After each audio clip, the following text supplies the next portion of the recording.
नमस्कार दोस्तों, मार्गदर्शन पे आपका बहुत बहुत स्वागत है।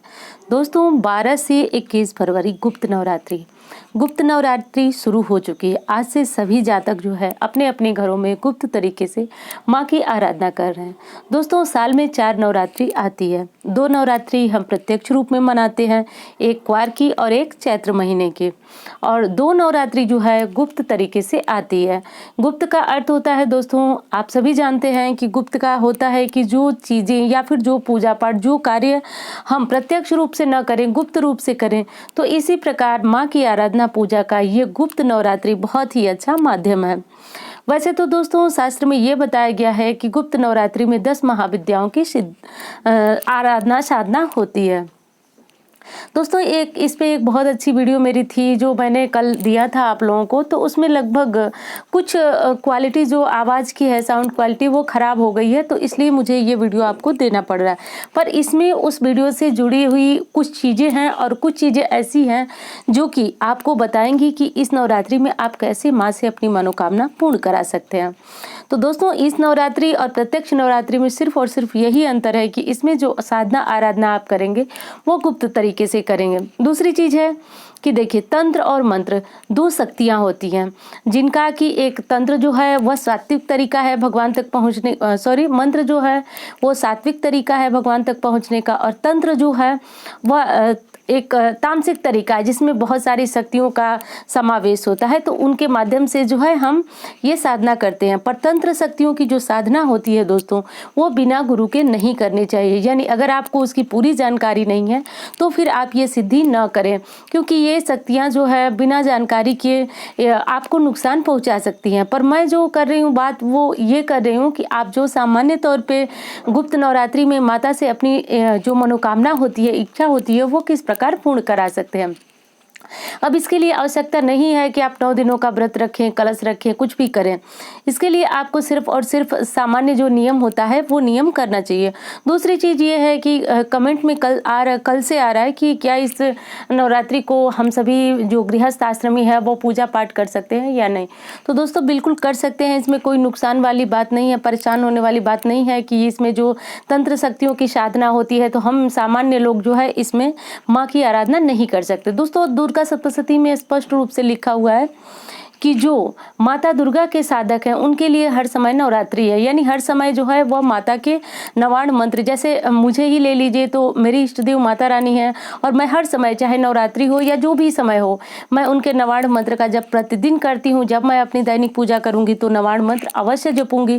तो उसी प्रकार आप लोग जो हैं अगर किसी कामना के लिए परेशान है, बहुत दिनों से परेशान है और आपकी कामना पूरी नहीं हो रही है, तो ये गुप्त नवरात्रि जो है एक बहुत अच्छा माध्यम है।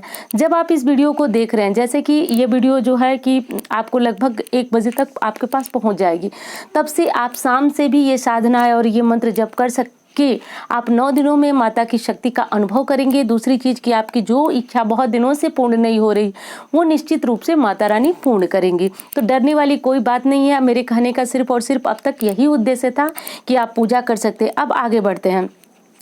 आगे बढ़ने से पहले दोस्तों एक बात जो है वो मुझे बहुत अधिक प्रभावित की है, मैं आपको भी बताना चाहूँगी। एक मेरी सब्सक्राइबर हैं सिराज राज, उनका नाम है। अब आईडी तो इस नाम से है, अब पता नहीं वो आईडी नाम से है, इस नाम से आईडी है, उनका नाम क्या है मुझे नहीं पता। पर कल उनका जब मैंने बताया आपको शुरू में ही कि वीडियो की क्वालिटी में आवाज़ में थोड़ी सी कुछ खरखराहट थी, आवाज़ जो है बिल्कुल आप तक साफ नहीं पहुँच पा रही थी। तो उन्होंने जब वो कमेंट की तो मैंने देखा कि अच्छा आवाज़ की क्वालिटी ख़राब है। मैंने देखा दोस्तों आवाज़ बहुत ज़्यादा उसमें कटी हुई थी, और आप लोगों ने फिर भी उस वीडियो को आपने इतना देखा।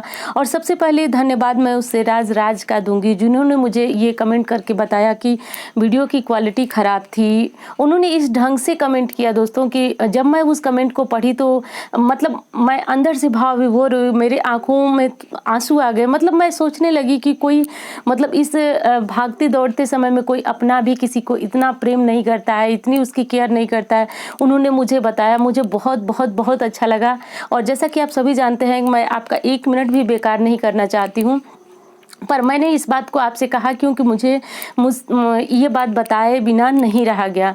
दोस्तों मेरी भी जितनी कोशिश होती है, जैसा कि आज नवरात्रि का प्रथम दिन है और मैं आप सबसे बिल्कुल भी कोई बात असत्य नहीं कहती हूँ। जैसे मैं भी मंदिर गई तो अनायास ही जब मेरे हाथ घंटी की तरफ जाते हैं तो मेरे मुख से ये निकल जाता है कि हे माता रानी या हे प्रभु, जितने लोगों ने मेरे चैनल को सब्सक्राइब किया है, वीडियो को देखते हैं, उनके सारे सारे सारे कष्ट, सारी तकलीफें दूर कर दीजिए। तो दोस्तों जैसे अपना ही मन के दो पहलू होते हैं। एक बार मैं सोचती हूँ कि आखिर मतलब मैं लोगों के लिए प्रार्थना करती हूँ, लोग भी मुझे उतना ही प्रेम करते हैं या नहीं। पर दोस्तों कल का जो वो कमेंट था मुझे बिल्कुल अंदर से हिला गया। जब मैं वो कमेंट पढ़ी जिसमें मुझे बताई थी कि आप जो है आपकी आवाज़ की क्वालिटी नहीं आ रही, तो मतलब आवाज़ की क्वालिटी नहीं आ रही थी। मैंने फिर चेक किया, उसमें सच में आवाज़ की क्वालिटी बहुत ज़्यादा ख़राब थी। तो वो मुझे ये दर्शाया गया उस कमेंट ने कि आप लोग भी मुझे उतना ही अधिक प्रेम करते हो। तो दोस्तों आज नवरात्रि का प्रथम दिन है और माता रानी से प्रार्थना करूंगी कि जो लोग वीडियो को देख रहे हैं, चैनल को सब्सक्राइब किए हैं, माता रानी उनकी सभी तकलीफें, सारे कष्ट दूर कर दें और उनके जीवन में सिर्फ और सिर्फ खुशियाँ हों। दोस्तों अब आगे बढ़ते हैं कि अगर कोई मनोकामना पूर्ण नहीं हुई है तो आप उसके लिए क्या करें। तो देखिए मैं सात्विक तरीका बताती हूँ और आज भी आपको सात्विक तरीके से ही माँ की आराधना करने की विधि बताऊंगी। अब आपको करना ये है दोस्तों कि आज के दिन आप माता की जो भी दैनिक पूजा करते हैं, जितनी पूजा करते हैं वो कर लीजिए, लेकिन आज आपको माता के नवार्ण मंत्र का जप आज से शुरू कर दीजिए। देखिए वैसे ही शुक्रवार बहुत श्रेष्ठ दिन होता है माता की आराधना के लिए और आज गुप्त नवरात्रि है। तो गुप्त नवरात्रि में ओम ऐं ह्रीं क्लीं चामुंडाय विचे इस मंत्र का जप आप जो है कम से कम रुद्राक्ष की माला से एक माला आज जो है शुरू कर दीजिए आज से।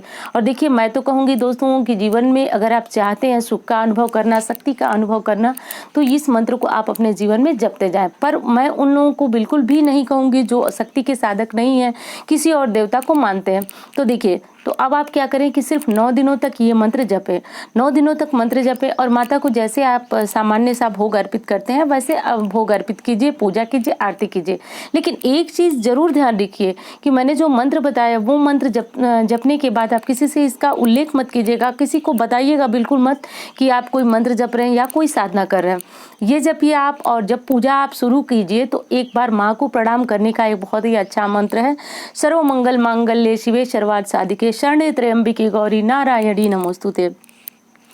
दोस्तों ये बोलते हुए माता को प्रणाम करें, उनकी पूजा जो है वो शुरू करें। अब अगली चीज़ ये है दोस्तों कि नवरात्र के 9 दिनों तक आप माता को एक पान का मीठा बीड़ा जो है वह पूजा भोग लगाने के बाद उनको अर्पित करें। अब इत्र आपको ज़रूर अर्पित करना। इत्र अर्पित करने के लिए आप एक इत्र की छोटी शीशी ले लीजिए, जिसको रख लीजिए। आप चाहे तो प्रतिदिन अर्पित करें, चाहे तो फिर आप सिर्फ नवरात्रि अर्पित करें। वैसे इत्र अर्पित करने से माता जो है बहुत जल्दी आपकी इच्छा पूर्ण करती हैं। तो अब आपको इत्र माता को चढ़ाना है, पान का बीड़ा चढ़ाना है, जो नवार्ण मंत्र मैंने बताया उसका आपको एक माला प्रतिदिन जप करना है। तो आप चाहे तो ये जप जो है अपने जीवन में हमेशा करें तो आपको बहुत अधिक लाभ होगा। अब अगर आपके पास माला नहीं है, जैसे बहुत सारे भाई बहन हैं जो कि हमेशा माला से जप नहीं करते हैं, तो अगर आपके पास माला नहीं है तो परेशान होने वाली कोई बात नहीं, आप अपनी उंगलियों पे भी जप कर सकते हैं। बस जप की संख्या 108 होनी चाहिए। आप किसी भी तरह से गिने, आपकी संख्या जो है 108 होनी चाहिए। अब माता की आरती करें, आप आरती करें, पूजा करें। 9 दिनों तक इस बात को गुप्त रखें, परिवार में या किसी से भी ये बात न बताएं। दूसरी चीज़ है कि इस साधना से जो मैंने बताया वो साधना से आपका कहीं किसी प्रकार का कोई नुकसान होने वाला नहीं है, क्योंकि ये बिल्कुल सात्विक और आध्यात्मिक साधना है। और चूंकि ये करने का इस समय इसलिए है दोस्तों क्योंकि जब आप इस मंत्र को जपेंगे जो कि नवार्ण मैंने बताया, तो इस समय पूरी उम्मीद होती है कि आपका मंत्र जो है आपके द्वारा जपते जपते सिद्ध हो जाए। तो इसलिए इस समय मंत्रों की शक्ति जो है बहुत अधिक बढ़ जाती है। तो इस समय से आपको ये मंत्र जपना है और प्रतिदिन जब आपको पूजा करना है तो बिल्कुल भाव विभोर होकर माँ से अपनी कामना कहनी है। दोस्तों देखिए कामना आपको कहना बहुत ज़रूरी है। मैं हर वीडियो में आपको बताती हूँ कि मुझे पता है कि भगवान जो है वो आत्मा में निवास करते हैं, पर दोस्तों हमारे द्वारा मुख से माँ के सम्मुख अपनी परेशानियाँ कहना जरूरी है। पूजा और प्रार्थना इन 2 चीज़ों में यही अंतर है। प्रार्थना में हम भगवान की स्तुति करते हैं, उनसे अपनी तकलीफें भगवान से जरूर कहते हैं। तो ये काम आप जरूर करें और जैसे आप प्रतिदिन पूजा करते हैं पूजा आरती करें और सुबह शाम आप इस मंत्र को जपते रहें। दोस्तों उम्मीद करती हूँ जानकारी आपको बहुत पसंद आएगी। मिलती हूँ इसी तरह की जानकारी के साथ। धन्यवाद।